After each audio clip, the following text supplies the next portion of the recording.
그래서 어제부터 이제 국정기획위원장이 이제 일종의 혼쭐을 내는 이제 발언들이 나오기 시작했습니다. 지금 사실은 소위 말해서 군기를 잡지 않으면 기존 타성에 젖어와서 내란에도 뭐 아무 말도 못했던 공직자들 아니에요. 물론 뭐 정치적 중립 의문 때문에 안 한 면이 있겠지만 전체적으로 부당한 지시에 대해서 동조한 공직자가 지금 굉장히 많은 거 아니에요. 네. 현재 보면. 그랬던 사람들이 새로운 정부가 들어와서 일종의 비정상을 정상화하는데 하나도 기존 관성 타성에 젖어서 그냥 그대로 옛날 버릇 남 못 주고 그대로 온다? 네. 용서가 안 되죠. 이렇게 되면. 지금 열심히 밤새워 노력하고 막 1박 3일 뭐 이렇게 대통령 혼자 고군분투 하면 뭐 하겠어요. 여기서 실제 살이 붙고 구체적으로 생활 속으로 들어가는 각 부처 공무원들이 그렇지 않다면. 맞습니다. 대통령이 당연히 우리 국가의 원수지만 또 하나의 용어로는 행정부의 수반입니다. 그렇죠. 행정부의 수반 하나가 바뀌었을 뿐이에요. 지금은요. 그러니까 여전히 윤석열이 이 내란 수계 피의자가 그동안 3년 동안에 이 각 부처 곳곳에 암들을 심어놓은 겁니다. 근데 그 암들이 이제 아래까지 쭉쭉쭉쭉 퍼졌다는 느낌을 지울 수가 없어요. 그러니까 이제 새로운 행정부 수반이 오셨으면 그에 맞춰서 이렇게 딱 도열하고 정돈이 딱 돼야 되는데 아직도 이 사람들은 여전히 그때 추억, 그 윤석열 내란 수계 추억을 잊지 못하고 있다. 왜냐하면 본인들은 편했겠죠. 그분은 맨날 앉아가지고 출근해. 언제 하는지도 모르고 술을 먹고 TV 져서 보고를 해도 그냥 대충 보는 데만 아유 잘했어. 뭐 됐네. 야 술이나 한잔 하자 하면 땡. 얼마나 편했습니까? 전부를 제가 말씀드리는 거 아니라 그 윤석열이 심어놓은 그런 일부의 공무원들의 행태들. 그럼 그분들이 아마 다 윗급이잖아요. 정무직 공무원들이 대부분이니까. 네. 그러면 이런 게 다 곳곳에 나도 모르게 스펀지 스며들듯이 잉크가 스며들듯이 쫙 사회에 스며들면 이게 진짜 병이 되는 거예요.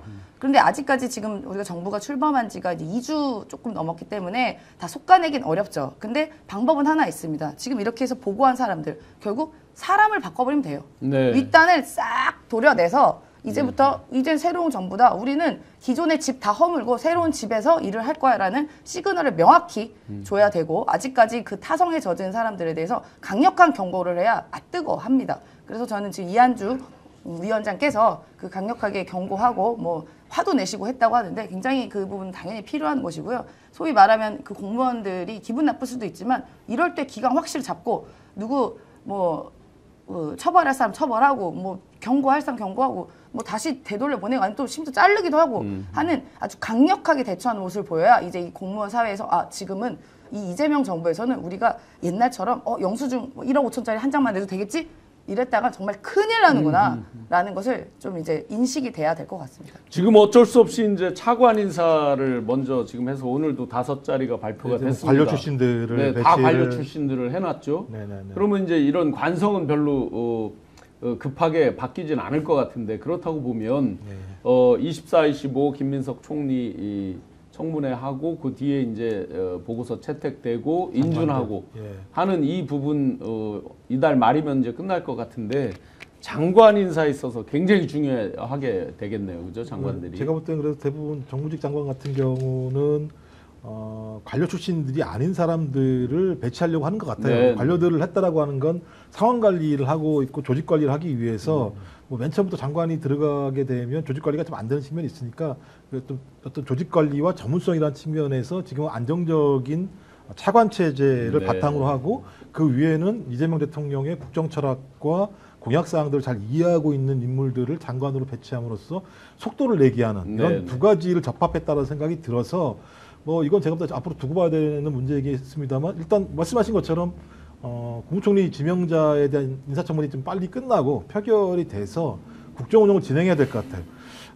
이재명 대통령과 김민석 총리 지명자 같은 경우 너무 서로가 호흡이 잘 맞았지 않습니까? 네네네. 일단 이미 그 이전부터 대표와 수석 최고위원으로서 발을 맞춰와서 총선 승리라고 하는 것들을 만들어내기도 했었었고 그다음에 그 이후에 내란을 미리 예견해서 그 대처를 했었고 내란을 극복해냈었고 그다음에 대통령이 당선이 된 과정들이 있으니까 저는 그런 것들을 높게 봤기 때문에 총리로 지명했다는 생각이 들거든요. 그러면 빨리 이 체제가 등장해야 되고 김민석 지명자가 한 얘기가 아주 중요합니다. 6개월 동안은 위기 상황인 대한민국의 극복을 위해서 경제와 외교에 총력을 다해야 된다라는 얘기를 했었기 때문에 민생 회복, 그다음에 대한민국의 국격을 올릴 수 있고 위기를 극복할 수 있는 인프라 구축이 가장 중요하다고 지금 판단하는 것 같아요. 그래서 야당이 뭐 난리를 치긴 합니다만 저는 이재명 대통령은 이미 당선돼서 국정을 운영하고 있는 거고 거기에 김민석 총리 체제가 등장하게 된다면 저는 관료 사회도 빠르게 좀 안정화될 거라는 생각이 들고요. 더 중요한 건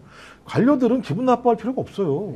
국민의 압도적 다수 거의 과반이지 않습니까? 네. 과반이 선택해서 대통령으로 뽑아줬다라고 하는 건 그 대통령이 후보 때 제기했던 국정운영 방향과 기조, 공약사항을 이행하는데 당신들이 복무하라고 국민을 위해 봉사한 게 네. 공무원이잖아요. 헌법적 그렇죠. 규정에 의해서도. 근데 뭐 기분 나빠해. 네. 국민이 시키는 대로 일을 하는 거지. 대신 그들이 일을 하는 걸 존중해야겠죠. 일을 잘하면 공무원들이 잘한다고 칭찬해 주시고 하는 거니까. 그래서 그렇게 갔으면 좋겠다라는 생각이 드는데 아마 저는 1년 내내 그 말씀하신 일부의 관료들은 계속 발목 잡기를 하고 다양한 방식으로 좀 저항을 할 거라는 생각이 들거든요.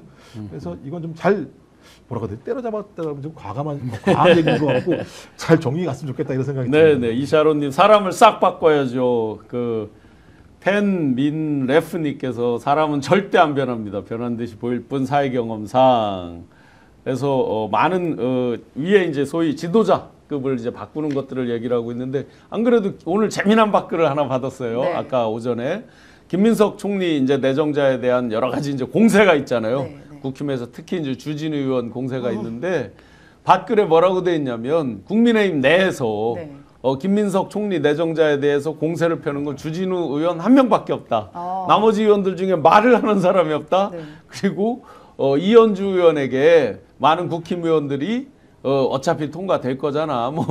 몰아치지 마. 뭐 이런 식으로 국힘 의원들이 자기들끼리 얘기를 하고 있다. 네. 뭐 이런 이제 밭글이 오전에 많이 돌았습니다. 핵심이 관심 없다. 네, 관심 없다. 그렇죠. 아니 뭐 본인들도 알 거예요. 김민석 총리 후보자의 뭐 재산이나 그동안의 삶을 본인들이 봤을 때 지금 뭐 어거지로 막 발목 잡기 하고 어떻게든 뭐 흠집 내려고 시도는 하지만 자기들을 되돌아봤을 때 나는 과연 이렇게 살 수 있을까를 되돌아보면 그렇게 살 수 있는 사람 제가 볼 때는 국민의 의원 중에 한 명도 없을 것 같은데요. 네. 예. 그런데 이제 주진우 의원이 총대를 메고 본인의 삶도 되돌아보지 못하면서 김민석 총리 후보자에 대해서 막 날선 공격을 하고 있는데 그걸 본인의 보니까 삶은 되돌아보지 네. 못했는데 이번에 본인의 재산은 되돌아봐질 것 같은데. 그렇죠. 모든 아유, 국민이 다 알았어요. 그렇죠. 네, 뭐 아드님이 지금 뭐 지금 17살인가? 그래서 모든 17살에 약간 뭐 부러움의 대상이 되고 있지 않습니까? 네, 이런 거를 봤을 때 국민의 의원들도 스스로를 알 거예요. 아, 김민석처럼 난 절대로 살 수가 없다. 그러니까 내가 여기 참전했다가 내 재산도 털리고 내 사생활도 털리고 나의 살아온 역사도 털리면 안 되겠다라고 하니까 나설 수가 있겠습니까? 네. 네. 그 뭐 예금을 뭐 열 몇 군데로 분산해서 했다는데 일제 강점기에 그 할아버지가 뭐를 했는지를 좀 한번 체크를 해봐야 되겠더라고요. 네. 어떻게 그렇게 일종의 대습상속이라고 법정 용어인데 네. 한 세대 건너서 물려주는 거. 맞습니다. 할아버지가 한 네, 거죠. 그 세금도 30% 가산이 붙는 제도거든요. 그 할아버지도 검사 출신이라고 그렇다고 그러네요. 얘기를 하니까. 네. 근데 검사 월급 제가 물어봤더니 뭐 적은 건 아닙니다만 검사 네. 월급이라는 게 그래도 한 연봉 1억은 지금은 되는 뭐 1억 이상 되는 거니까요. 근데 네. 그렇게 해서 좀 주진우 의원 같은 경우가 17년 검사 생활했다는 거잖아요. 네. 그러면 싹 한 푼도 안 쓰고 뭐 17억 정도 되는 거지 않습니까?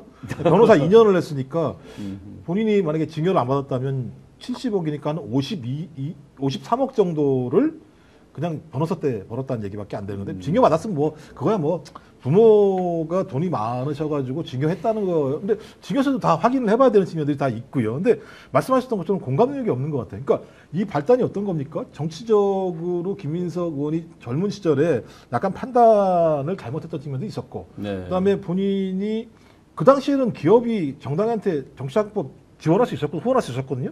아무런 문제도 없는데 갑자기 그걸로 검찰이 걸어가지고 2억 정도 예를 들면 돈을 토해냈어야 되는 상황이었는데 네. 돈이 없으니까 돈을 못 토해냈고, 근데 이놈에게 그냥 2억 원이 그냥 그대로 있으면 상관이 없는데 계속 복리로 중과세가 붙어내니까 대책이 없겠다고 생각이 들어서 돈을 빌려서 네. 그걸 갚았다는 거 사인한테. 네. 왜냐하면 그런 사람한테 은행이 대출해 줄 턱이 없잖아요. 그렇죠. 그럼 사인한테 빌려서 갚았을 거 아니에요. 다 갚았다는 거 아닙니까?